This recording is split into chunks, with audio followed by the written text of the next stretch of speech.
Hi, welcome to Mary's Math Club.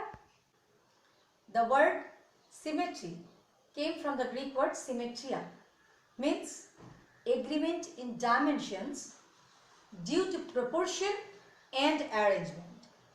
So, in the case of mathematics, geometry, symmetry means we understand that after transformation or operation also one shape will be unchanged in size also. So, symmetry means simply that after transformation or operation, one shape will be invariant, unchanged. And this transformation or operation in the case of symmetry in geometry may be linear symmetry or reflectional symmetry, maybe rotational symmetry, maybe translational symmetry. These three symmetries means the reflectional symmetry, the rotational symmetry and translational symmetry we use more. And combining these three types of symmetry, we get helical symmetry, glide symmetry and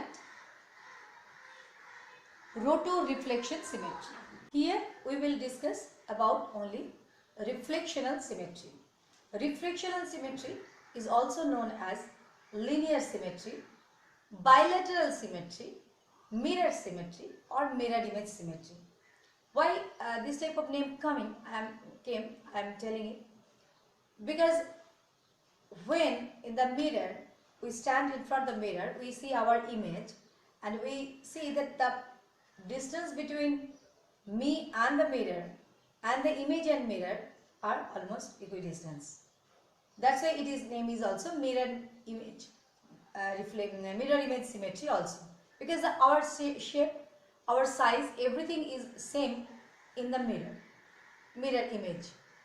So it is called mirror image symmetry also, and it is called also linear symmetry because if any shape we just along any line, we see that if we fold the figure, it will be uniquely coinciding.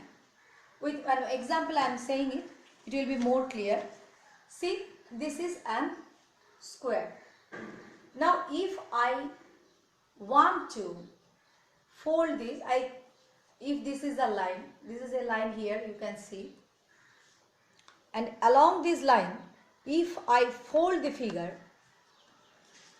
I am saying that these two parts, this one part and this two part, because I am folding, these two parts are uniquely coinciding one upon another. Uniquely coinciding one upon another. That's why this line is called line of symmetry, or in mathematically it is also known as axis of symmetry. Axis of symmetry or line of symmetry. So we get for the square, we get one line of symmetry, one axis of symmetry along the diagonal. Here we will get another diagonal along this. So we are again folding. I am again folding for another diagonal to get another diagonal. And see, here also I am seeing that along this line folding, and so I am folding and see along this line of symmetry, if I think that this is the line of symmetry or axis of symmetry, both sides coincide, uniquely coincide, this part and this part uniquely coincide. So this is another line of symmetry or axis of symmetry. So once we got earlier and now we got another one. Again, if I do like this, then we am seeing another line along which, or axis of symmetry along which this is uniquely coinciding. These two parts uniquely coinciding. So this is another line of symmetry. I am getting that this is uniquely coinciding. So for this square, we are getting one line here along these two diagonals, one diagonal and another diagonal, and the midpoint of this and the opposite sides, and here is the also midpoint of this side and this side. So the number of line of symmetry or axis of symmetry is 4 for this square. But it is not true that it will be always number of symmetry will be 4 for other figures also. And this is the another quadrilateral trapezium. This is the another quadrilateral trapezium. In the case of trapezium, this is not an isosceles trapezium, just only general trapezium. So if we fold it from the midpoint of the, see, this side it looks like, but if I turn it, see, it's not uniquely coinciding, two pairs. So it's not working. And if I do along this, it will not work because see, so it's not uniquely coinciding. And along the diagonal, there is no chance actually. Along the diagonal, see, there is no chance. Two diagonal, I am showing the two diagonal also. So there is no chance. So in the case of regular trapezium, means not which one is not isosceles trapezium, there is no line of symmetry. So number of line of symmetry or number of axis of symmetry is 0 for the any general trapezium which is not isosceles trapezium. Now this is another figure, rectangle. And as it is rectangle, so it has one diagonal I have drawn with red color. Another diagonal will be here also with this corner and this corner. And as we have seen in the square already, that along the line of symmetry or along the axis of symmetry, if we fold the shape or figure, then the both part of that figure will be equally, uniquely coincide one upon another. So I am doing this, want to check it whether it is it line of symmetry or not. So along the diagonal I am folding. Along the diagonal I am folding. Okay. But now see what happened. What's happened here? This part is green, means this is, because one side was green and this is white. That means it is not uniquely coincide one upon another. So this can't be line of symmetry or axis of symmetry. And similarly for other diagonal also of the rectangle, it will not give us line of symmetry. So along the diagonal, in the case of rectangle, we are not getting line of symmetry or axis of symmetry, though we got it in the case of square. So quadrilateral means not that they have the equal number of line symmetry or axis of symmetry. But if I fold this rectangle like this, then we are getting line of symmetry. This line, this part will be line of symmetry. So this is a line of symmetry. And if we do like this also, means then we are getting also a line of symmetry. And always you have seen, so in the case of rectangle it is 2, line of symmetry is 2. And always you will see one thing.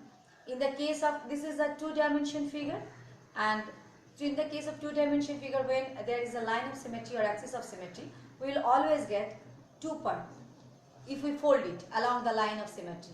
This is one part, this is one part, and this is another part. So along the line of symmetry it is 2 parts. That's why it is also called bilateral symmetry. That is also called bilateral symmetry. In the square also you have seen it, in the case of rectangle also. And so now we are now looking here at a glance that which figure has which how many types of line of symmetry. Triangle. This is a triangle, it's a scalene triangle, no sides are equal to each other. And see, Here we will not get any line of symmetry, because if I fold it also according to the one part, one median suppose, it is not giving any line of symmetry because this part is extended.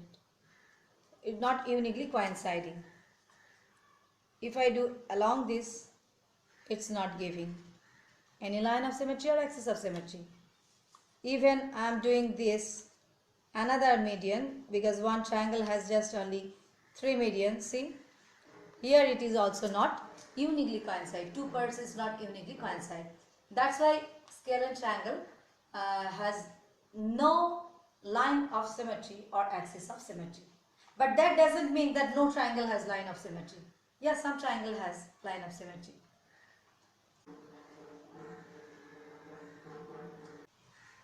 These are all the figures. These all figures are 2D figures, 2 dimensions. That's why we are saying line of symmetry.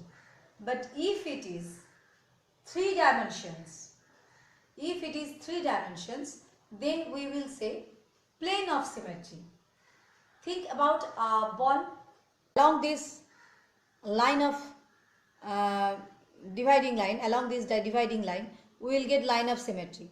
But if we say like that, then it will be just upper part, because it is not 2D. So you have to say it just like there will be one plane which will divide just like this. If it's like a plane, if I got a plane here, then we can divide this blue part and this yellow part, and both the part are in same size. So it will be in the case of sphere, means it is 3D, 3-dimension figure, we will say instead of line of symmetry, we will say plane of symmetry. In the case of 3D figure, 3 dimension say, we will say that it is number of symmetry. Just like in the case of 2D, we are saying that the line of symmetry, number of line of symmetry, or number of axis of symmetry. In the case of 3D, we will say number of plane of symmetry. In the case of sphere, it is again very unique thing, that in the case of sphere, just like in the case of circle, we have seen that there is infinite number of line of symmetry, infinite number of axis of symmetry. In the case of sphere also, there is infinite number of plane of symmetry. Okay, and for other 3D figure, we are seeing at a glance that. So up to this, we have seen the number of line of symmetry or number of axis of symmetry in the case of 2D figure, 2-dimensional figure. And in that case, another thing is that if we want to see or if we want to say about the line of symmetry from the corner of mapping, then we will see that a line of, in the case of 2D figure, line of symmetry means actually it will gives the points in the one part, 1 to 1 and on to mapping. Means suppose in this square, if I take another point here, that means along this line of symmetry it has another point here. So it is 1 to 1 mapping. So from the sense of mapping, it will be 1 to 1 on to mapping. For every point of one side of the line of symmetry or axis of symmetry, another part, there is a point also for this one. If there is a point A, for this point A, there we will get, after the line of symmetry, along the line of symmetry, other side, we will get another point A dot. So it is 1 to 1 mapping. Whenever we will say line of symmetry, the simplest way to understand whether it has line of symmetry or not is that you just draw one line and along this line fold the figure just like I did. Then it will be clear to you whether it has, this line is, we can consider as a line of symmetry or not. Because if both the part is uniquely coinciding one upon another, then we will say yes, this is the line of symmetry for this set. And if there is any extension, it's not uniquely coinciding, both the part is not uniquely coinciding, smaller or bigger or extended part, that means it is asymmetric figure, asymmetric shape. Today after this, another day, I will again appear with translational symmetry and rotational symmetry. If you want to see my videos more and more, please subscribe my channel. Like, share and subscribe. Bye.